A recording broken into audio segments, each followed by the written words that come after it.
Thanks for joining us tonight. I'm Jennifer Meckles. A family finally got the answers about what happened to their husband and father after he was taken into ICE custody and deported to a country he is not from.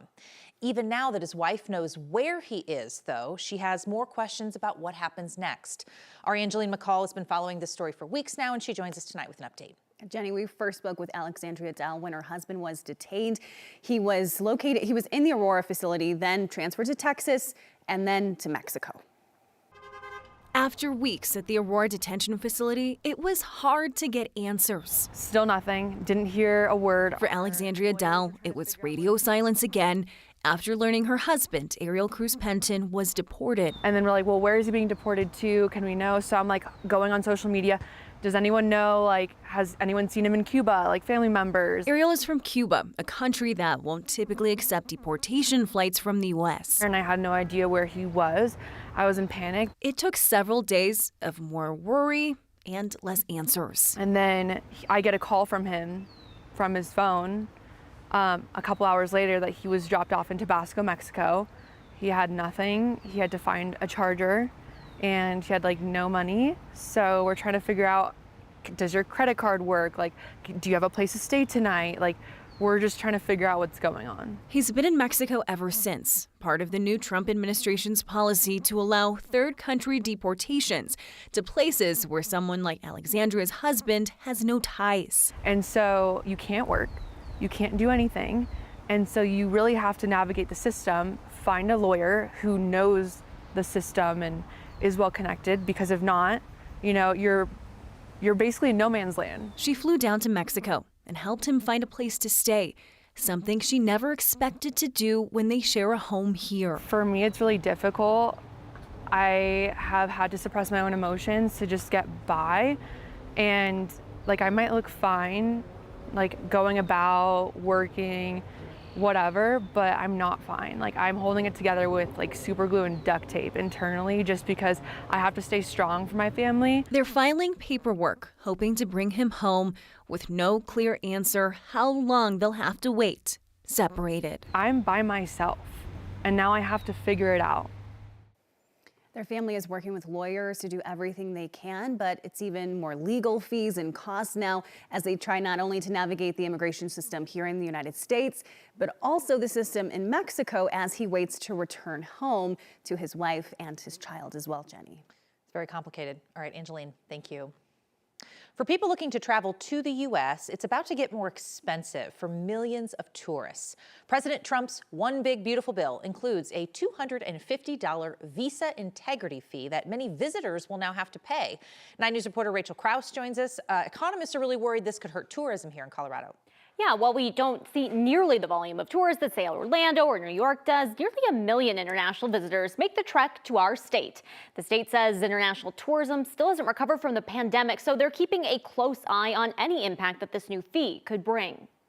We have the concerts, the parks, the venues, the film festivals, all kinds of things to do in Colorado. Colorado is a state people love to visit. Not just our U.S. neighbors, but from all around the world. Tim Wolf, director of the Colorado Tourism Office, says international visitors have a big impact. They represent nearly 960,000 visits. It's nearly 10% of our tourism economy, and they spend 5 times the amount of domestic travelers when they come and stay. Republicans' massive tax and spending plan, dubbed the One Big Beautiful Bill, is something Colorado tourism has been watching closely. We have. In it, a new requirement for international visitors. There is in fact a substantial increase in the fees that the foreign travelers will pay to get into U.S.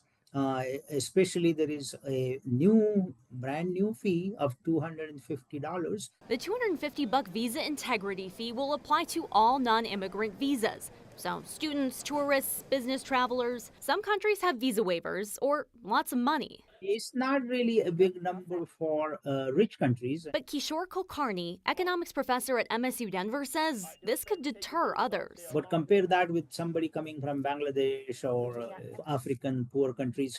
For them, a 250 is a pretty substantial number. And if it is family of 4, that's almost like $1,000 for the whole family. We're watching and monitoring it. We actually think it could actually impact domestic. because if international slows down and is predicted at 8.5% or so by U.S. Travel Association, then we might see pressure for more domestic visitors. In the next few years, the U.S. will host the World Cup and the Olympics. Wolf says they're working now to bring in those visitors and keep Colorado on everyone's minds. Yeah, we know they will. Visitors would pay the cost of the visa integrity fee on top of all the other visa fees that they pay to enter the country. And travelers may be able to get that fee reimbursed provided they comply with the terms of that visa. Just how exactly that'll work isn't clear because very few details have been released. Rachel Krause, 9 News. Rachel, thank you. Aurora police say a woman and a teenager are dead after their car was hit by a teenage driver overnight. Aurora police responded to the crash a little before 3 a.m. Happened at the intersection of Alameda Parkway and Airport Boulevard. APD says an 18-year-old driver ran a red light, crashed into the other car, killing the woman and the teenage passenger inside. The driver was taken to the hospital with serious injuries. Police say no charges have been filed yet. Talk about the weather for a second here. Pretty quiet night here in Denver, shaping up to be another warm week. Corey Reppenhagen is joining us. I know you were tracking like little pop-offs of storms tonight, but nothing crazy significant. Well, just one spot that has significant rain and everywhere else is completely dry. Heat was the story again across most of the state of Colorado. 99 in Sterling today, 98 in Greeley, 92 was the official high temperature in Denver today.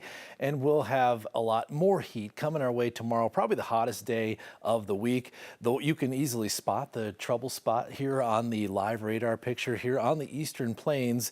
This rain is crazy heavy out here in Lincoln County. We do have a severe thunderstorm warning to the east of Hugo, but really the concerning part is the flash flood warning, which is just to the south and east of Hugo. Nearly 3 inches of rain has fallen there since 7 o'clock, and you can see it's not done yet. So we could end up with 4 inches of rain in total, which is a dangerous amount of rain in a short amount of time. So take care over there in that part of Lincoln County. Here's Denver's forecast for tomorrow. A little bit cloudy in the mornings to start the day, but we should still make it up to 95 degrees. We'll see some rain showers try to form, but most of us will stay dry as we feel this heat across the Eastern Plains and the Front Range. More on that in just a few minutes, Jenny. Corey, thank you. Today marks 13 years since the mass shooting at a movie theater in Aurora.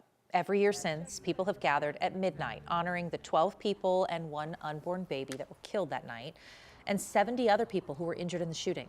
Among those who gather is Toni Kurtzinger, a survivor from that night. She says she was pregnant with her son at the time. He's about to turn 13. A reminder, she says, of how quickly the time can pass. And now it's finally starting to slow down, she says. I was just telling someone earlier that it doesn't feel like it's yesterday anymore, like it used to, but it does feel like we'll never forget.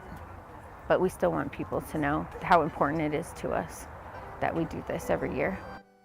The 720 Memorial Foundation will be holding their Day of Resilience next Saturday, the 26th. If you'd like to go, they have music, yoga, their 5K run walk, and a lot more activities from 7:30 in the morning till 3 in the afternoon. It is a free event. It's at the Aurora Waterwise Reflection Garden near the Aurora Municipal Center. 13 years later, and first responders say July 20th, 2012 feels to them like yesterday. Boulder Police Chief Stephen Redfern was an officer at the time with Aurora Police. He helped some of the victims that night. Redfern says even with active shooter training, it can be really hard to actually prepare for these situations. And ever since that shooting, he says he's been more intentional about checking in on his fellow officers and openly discussing mental health. Every time I get an alert on my phone that there's been another mass violence thing, it kind of hits in the gut because I know what that department's about to go through. I know what that community's about to go through, and I know what the officers are about to go through.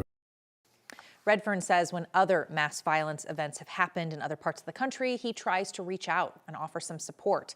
He says first responders carry trauma too, and nobody should carry it alone.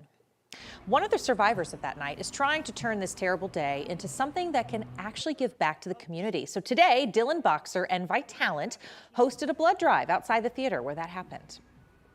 I specifically wanted to do it here at the theater. I think it's really poetic to come back to the place of such a grisly event and make it one of giving and life and just pleasantry.